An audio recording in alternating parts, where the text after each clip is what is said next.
25 साल की उम्र, महीने के हाथ में आते हैं 30,000 रुपए और दिमाग में बस एक ही सवाल घूमता है, क्या इतने से पैसों में सच में कोई भविष्य बन पाएगा?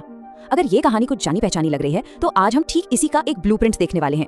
एक ऐसा रास्ता जो इस छोटी सी शुरुआत को एक बहुत मजबूत फाइनेंशियल फ्यूचर की नींव बना सकता है। ये चिंता, ये फिक्र लगभग हर उस नौजवान की है जो अभी अभी अपना करियर शुरू कर रहा है। ऐसा लगता है कि इतनी कम कमाई से भविष्य में भला क्या ही बदलेगा। पर क्या ये सच है, या हो सकता है कि हम सवाल ही गलत पूछ रहे हों? तो चलिए इस सवाल की जरा तह तक चलते हैं। असल में समस्या पैसे की कमी की है ही नहीं, बल्कि एक ऐसी कीमती चीज की है जो आज हमारे पास भरपूर है पर हम अक्सर उसे देख नहीं पाते। पता है जिंदगी में सबसे बड़ा फाइनेंशियल अफसोस क्या होता है? ये नहीं कि कोई गलत इन्वेस्टमेंट कर दिया, नहीं, सबसे बड़ा पछतावा होता है ये सोचना कि काश मैंने बस थोड़ा जल्दी शुरू किया होता। यकीन मानिए, देर से शुरू करने की जो कीमत चुकानी पड़ती है ना, वो किसी भी गलत इन्वेस्टमेंट के नुकसान से कहीं कहीं ज्यादा होती है। ये स्लाइड दो अलग अलग उम्र की कहानी बता रही है। देखिए 25 की उम्र में सोच क्या होती है, अरे जब पैसे ज्यादा होंगे ना तब शुरू करूंगा। और फिर 45 की उम्र में क्या अफसोस होता है, काश 25 में ही शुरू कर दिया होता। ये एक ही बात साबित करता है, छोटी रकम से जल्दी शुरुआत करना कितना कितना ज्यादा जरूरी है। और बस यही इस पूरी बातचीत का निचोड़ है। एक यंग इन्वेस्टर की सबसे बड़ी ताकत पैसा नहीं बल्कि वक्त है। 25 की उम्र में वो दौलत है जो दोबारा कभी नहीं मिलती, और वो है पैसों को बढ़ने के लिए दिया गया एक लंबा, बहुत लंबा समय। ठीक है, तो इसे हकीकत में कैसे बदला जाए? देखिए, इन्वेस्टमेंट की लंबी छलांग लगाने से भी पहले एक फाइनेंशियल सुरक्षा कवच बनाना बहुत जरूरी है। हमेशा याद रखिए, दौलत बनाने से पहले सुरक्षा आती है। इस सुरक्षा कवच को कहते हैं इमरजेंसी फंड। ये मुश्किल वक्त के लिए अलग रखा हुआ पैसा है। मान लीजिए अचानक नौकरी चली जाए या कोई मेडिकल इमरजेंसी आ जाए, ये आपका पहला और सबसे जरूरी सेफ्टी नेट है। तो ये फंड कितना बड़ा होना चाहिए? चलिए एक अंदाजा लगाते हैं। अगर महीने के जरूरी खर्चे 15,000 रुपए हैं, तो 6 महीनों के हिसाब से 90,000 रुपए का इमरजेंसी फंड एक अच्छी शुरुआत है। ये सिर्फ पैसा नहीं है, ये मुश्किल समय के लिए एक तरह से मानसिक शांति की गारंटी है। और इसे बनाना बिल्कुल भी मुश्किल नहीं है। पहला स्टेप, अपने 6 महीने के जो सबसे जरूरी खर्चे हैं उनका हिसाब लगाइए। दूसरा स्टेप, हर महीने एक छोटा सा टारगेट सेट कीजिए, जैसे कि 2,000 रुपए जमा करने हैं। और तीसरा, इस पैसे को एक ऐसे अकाउंट में रखिए जहां से जरूरत पड़ने पर इसे तुरंत निकाला जा सके। बस। तो एक बार जब सुरक्षा कवच की नींव रख दी, तो अगला कदम है अपनी सैलरी को एक सही दिशा देना। इसके लिए हमें एक सीधा साधा बजट बनाना होगा।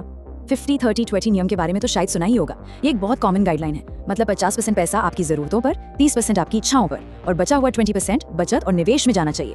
लेकिन जब करियर की शुरुआत हो रही हो तो हमें एक ऐसा बजट चाहिए जो भविष्य पर थोड़ा ज्यादा ध्यान दे। तो 30,000 रुपीज की सैलरी पर ये कुछ ऐसा दिख सकता है। 21,000 रुपीज रोजमर्रा के खर्चों के लिए, 2,000 रुपीज इमरजेंसी फंड के लिए, 4,000 रुपीज SIP में इन्वेस्टमेंट के लिए, और बचे हुए 3,000 रुपीज दूसरे लॉन्ग टर्म गोल्स के लिए। चलिए अब आते हैं सबसे दिलचस्प हिस्से पर। बात करते हैं पैसा बनाने के असली इंजन की, वो तरीका जिससे आपका पैसा आपके लिए काम करना शुरू कर देता है, और इसका नाम है कंपाउंडिंग। कंपाउंडिंग सुनने में शायद मुश्किल लगे, पर है बहुत सिंपल। ये वो प्रोसेस है जहां आपके इन्वेस्टमेंट से जो रिटर्न मिलता है उस पर भी रिटर्न मिलना शुरू हो जाता है। ये बिल्कुल एक बर्फ के गोले की तरह है जो छोटी सी शुरुआत करता है और लुढ़कते लुढ़कते वक्त के साथ बहुत बड़ा हो जाता है। सच कहूं तो यही इन्वेस्टमेंट का असली जादू है। और यहाँ देखिए, सिर्फ जल्दी शुरू करने से कितना बड़ा फर्क पड़ सकता है। एक SIP जो 25 की उम्र में शुरू की गई और दूसरी जो 35 की उम्र में, दोनों के फाइनल रिजल्ट में जमीन आसमान का अंतर आ जाता है। यही है वक्त की असली ताकत।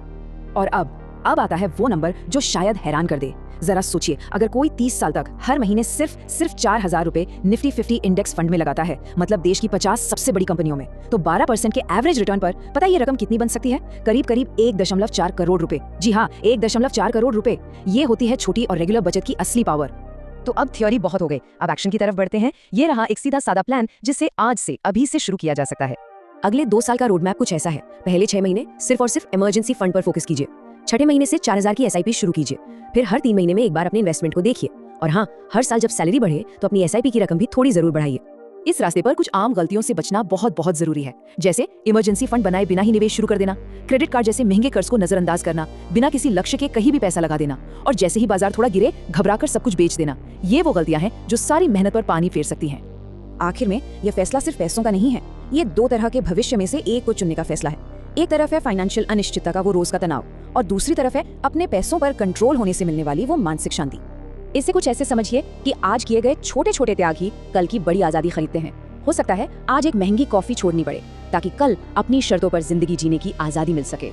तो अंत में बस एक ही सवाल है, अपने फाइनेंशियल फ्यूचर को सुरक्षित करने के लिए आज वो पहला छोटा सा कदम क्या उठाया जा सकता है? शायद सिर्फ अपने खर्चों को एक डायरी में लिखना शुरू करना, या इमरजेंसी फंड के लिए पहले 500 रुपए अलग रखना। शुरुआत कितनी भी छोटी क्यों ना हो, बस शुरुआत करना जरूरी है।